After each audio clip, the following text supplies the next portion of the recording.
Good morning. Lashy Lawrence McElroy here with what was supposed to be a live feed this morning for our folks in our currently suspended Sachem Public Library program, as well as for the greater community. I apologize. Facebook, in all their wisdom, with everybody going live these days, decided to change the setup. And what can I say? I couldn't figure it out since I logged onto Facebook just a few moments before we were to go live. So I apologize for that.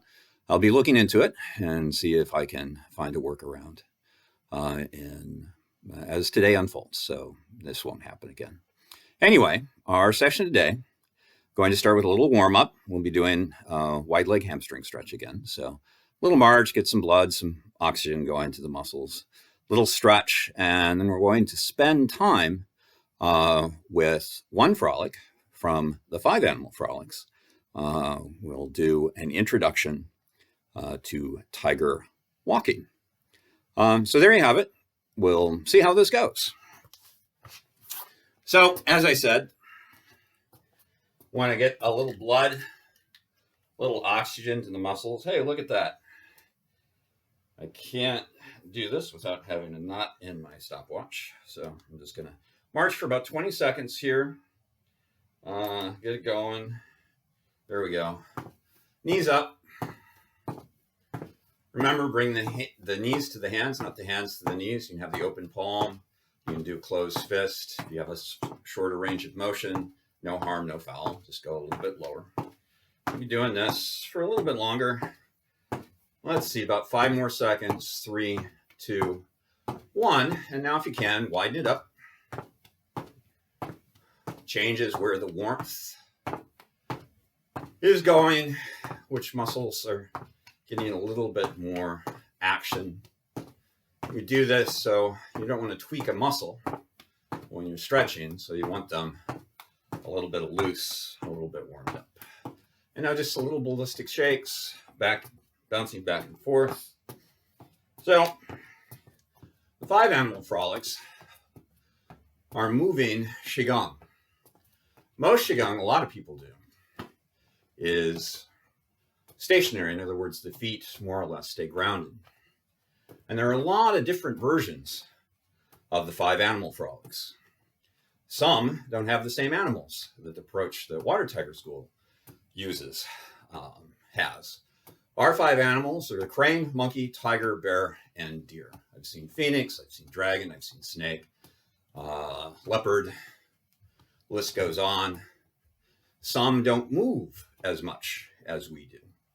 Ours are a series of different walks, if you will, for each of the frolics. So it's continuous movement. And officially, our animal frolics are done in a circle walk. However, when we first instruct, we always do it in a linear fashion because it's easier to maintain visual sight of what's going on during the instruction.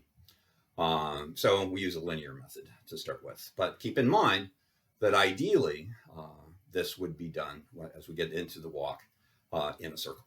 So our warm-up, as I mentioned, wide leg hamstring stretch. If you've ever done this with me before, like we did in last week's live session, I suggest, one, if you need it, a chair, so you have a little support.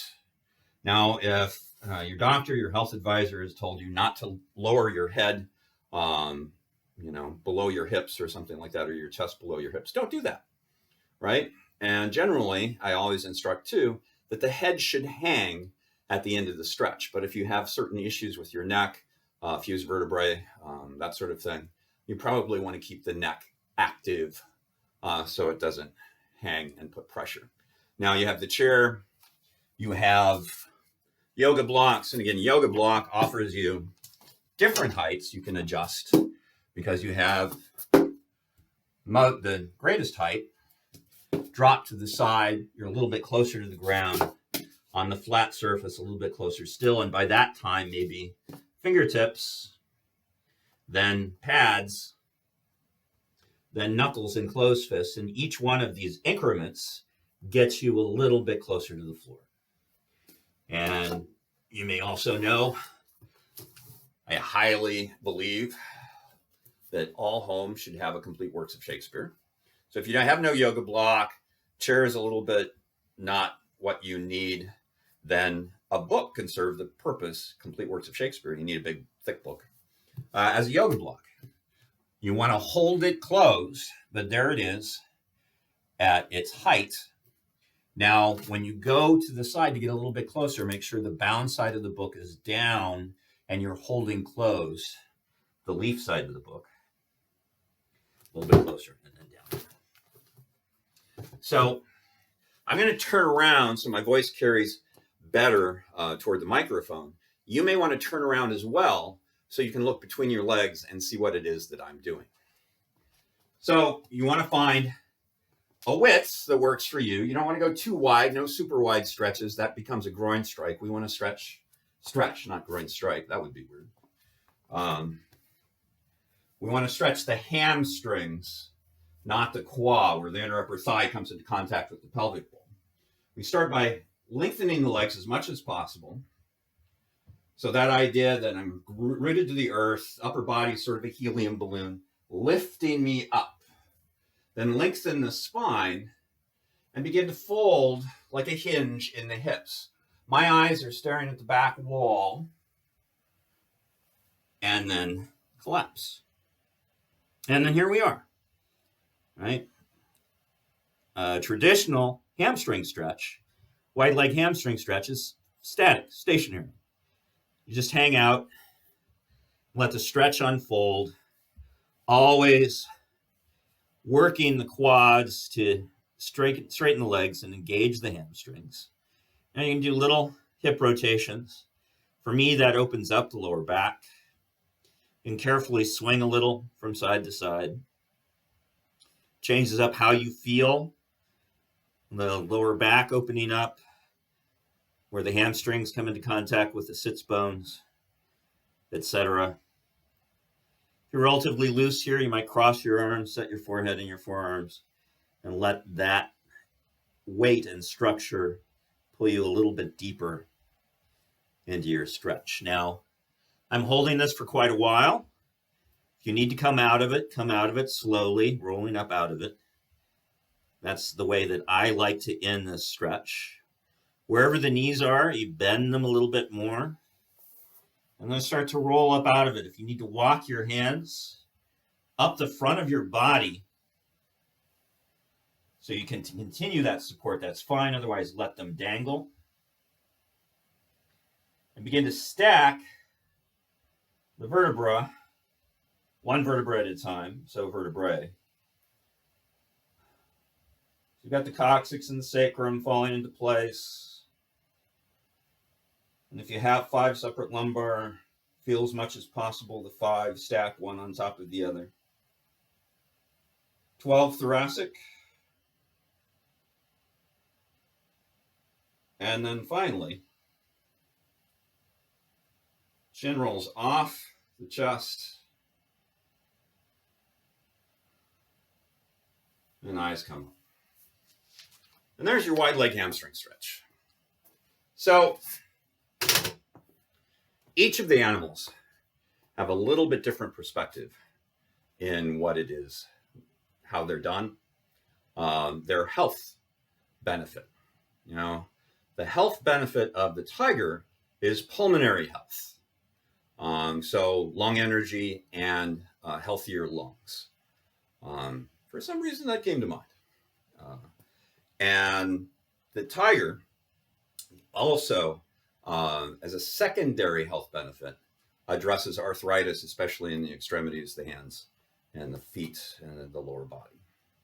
So I'm going to start with a little bit of movement, and all the movement in the Tiger Frolics is really focused on the extremities, but without force. I'm not really muscling myself through this, but great intent in the extremities. And every movement should feel somewhat like a feline stretch. Now, there are a lot of differences in the animal frolics to what we do in Tai Chi. There are pauses in both the movements and the breath. We're not shoulder wide. So let's actually start with the lower body and the basic walk underneath tiger walking. our feet should, as we step, be at a 45-degree angle based on the direction we're headed. So every step should have the feet more or less at a 90-degree angle. But I don't have to step wide. I don't have to step narrow. I step that foot where I need to. Now, we want to be careful as we turn and face the direction of the extended foot that I'm not pulling that weighted knee with my torso. So we have a little separation between the upper body and the lower body. So in this stance, my weight is on my right leg right now. My right knee and my right toe are pointed the same direction. Now, if I have difficulty in maintaining that knee-toe alignment with the foot at a 45-degree angle, shallow up your angle. So maybe it's 35, maybe it's 30. Do what works for you. But the movement is a turn in the upper body and set the ball of the foot down. Ideally, you're facing that same angle as opposed to looking toward the camera. Then, after that pause, set the heel down, weight the front foot, and only unweight the back heel. So I'm still maintaining shoulders, torso, hips, but I'm keeping the back ball of foot down and engaged into the earth. And then there's another pause. And then I turn. By the way, right now, just breathe. We'll get the official breath in here in a few moments. So again, I've twisted. My left knee is still pointed the same direction as my left foot. My toes and the ball of my front foot is down. Toes pointed 45, 45. Set the heel down and come up, keeping the ball of the back foot on the ground. I'm going to take 2 more steps. Boom. Twist. Unweighted. Ball of foot. Weighted. Flat. Set the heel down. Bring the heel of the back foot up, but keep the ball of the foot engaged. And hopefully not fall over. Turn. Now, the Animal Frolics has its own closing. If you're familiar with things Water Tiger School, you're familiar with Pour Chi through the Bok Way from our 10-piece Tai Chi Qigong breathing set. So to close, what I would do, set the heel down. Hands release from what they're doing. They come up as if gathering. The back foot comes in. Now, generally what I do is I turn on the balls of both feet to face the direction I've been walking. Palms down. And a little rebound pulls the hands back into the belly. So that's the lower body of the walk. And the closing, again, whatever direction you're going, I'll do a sideways version this time. So I've stepped, boom, stepped, boom. That's my last step. So I release the hands. I turn to face the direction I've been walking. Palms are up. I'm up on the balls of the feet, settling the heels down. And boom. And if I have a right step facing away from you, my hands release from what they're doing. They come up. Here's that Pour Chi through the Bok Way kind of movement. Down and in. So there's the walk. Let's add the breath before we talk about the upper body. The breath is quite dynamic. Now, there are 2 methodologies to the inhalation portion of the breath. And remember, like the movement, there's going to be a pause. Now, the way that I learned this, at first, I thought was the only way for the breath pattern to be. I then learned later that it was a non-traditional approach to the breath for the tiger. And it's a soft inhalation in through the nose. So there's not really any sound. You just inhale in through the nose. And then on the exhalation, both in the non-traditional and the traditional version, tip of the tongue to the roof of the mouth. And the way that I usually describe this, jokingly, of course, since most of you are students in a library program, like a librarian with a little bit of an attitude, wanting to sush some people. So it's inhale.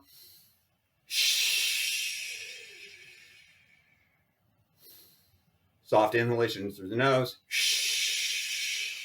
I'm not really pausing yet. I'm going to pause on this one. Hold.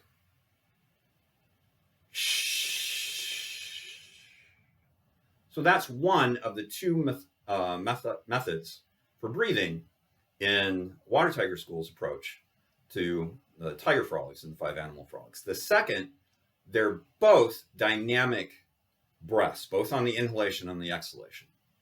The second inhalation style is keeping the mouth closed, more or less, lips open, and you draw in the air through the teeth. And it's the same sort of swishing sound.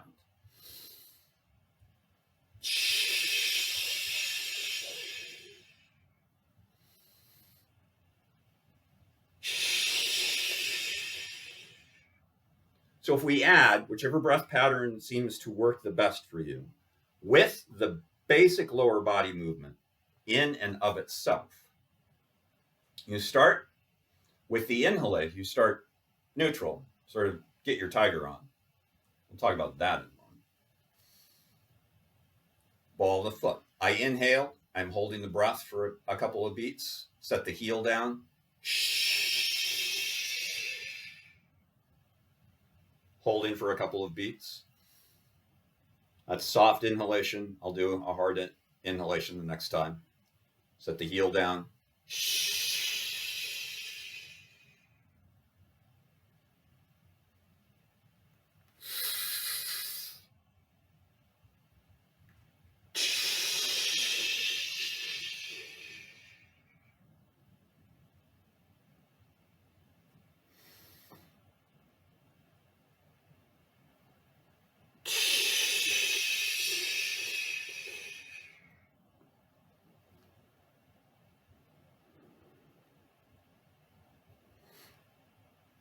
And that's the lower body with the breath.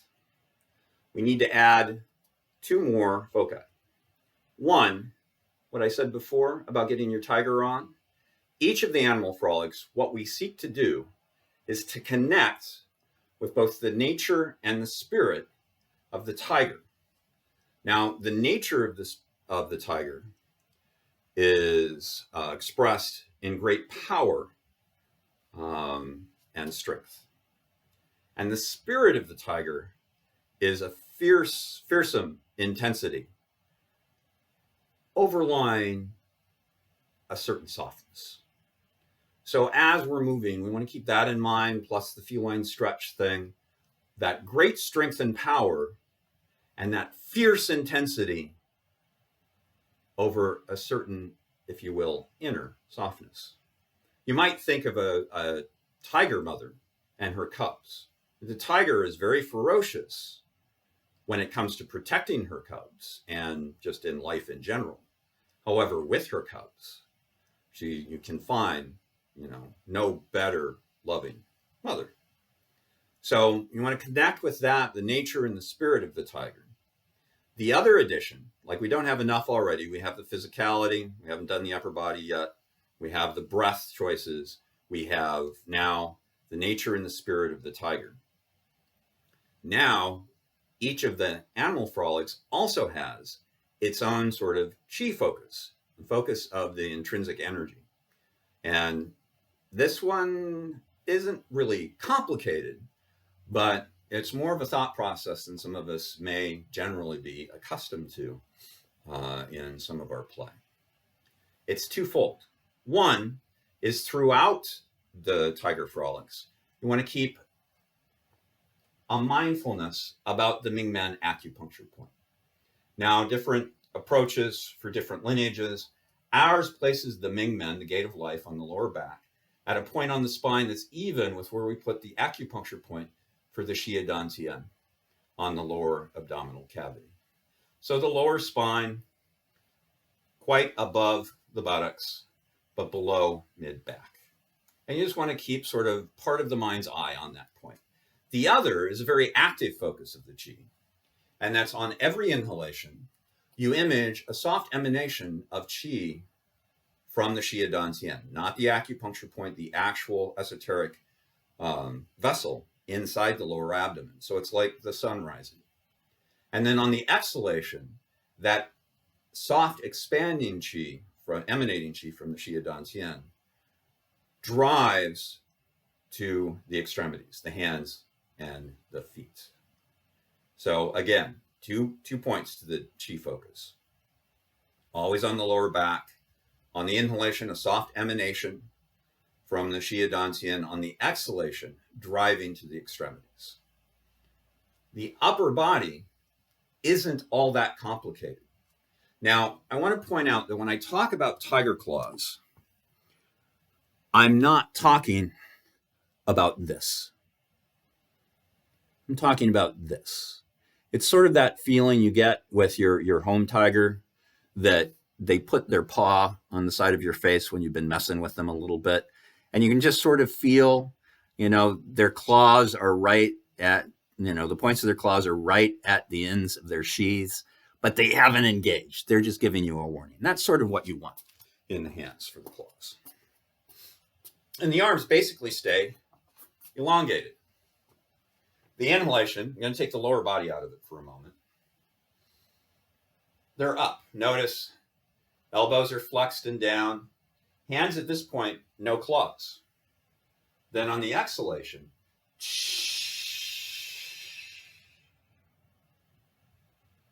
and you hold. Then on the inhalation, they float up and out away from the body.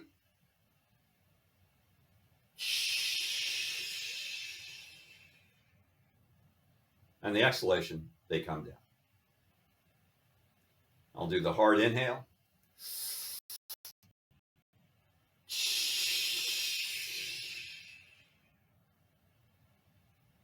And that's the upper body for the tiger frolics. Well, the tiger walking from the tiger frolics, from Water Tiger School's approach to the 5 Animal Frolics. So if we put all that together, it should look, ideally, something like this. So sort of set our pattern, the direction in which we are walking. Straight line splitting the 245-degree angles. Start neutral. Remember the nature of the tiger, great power and strength, the spirit of fierce intensity that covers a certain inner softness. And also keep in mind that a lot of where we can see the animal manifesting in our animal frolics is in the eyes. And you also want to keep in mind this, right? A lot of times when I'm teaching the animal frolics, I make a reference that harkens back to my time in the theater. And that's that we are not using the Stanislavski method of animal frolics. In other words, I am not thinking, what would I do if I were a tiger in these given circumstances? That's an acting thing. What would I do if I were the character in these given circumstances is the Stanislavski method of acting. So I am not thinking, what would I do if I were a tiger? I am a tiger. That actually brings us to the primary point of the animal frolics. Our pathway is using the movement, the chi focus, the breath, and sort of keeping a mind on the nature and spirit of the tiger. We actually want to embody the nature and the spirit of the tiger. The elements of breath, chi focus, and movement form what are considered in this approach to the animal frolic as the Buddhist component to the frolic. The Taoist component to the frolic is becoming the animal. So settle in, get in touch with your inner tiger. There's the inhalation and the turn and hold. Switch to the heel. Ball the back foot down. Shoulders over torso, over hips. Crown point of the head, base of the pelvic bowl. And at this point, ball of the back foot. There's the inhalation. Switch to the heel.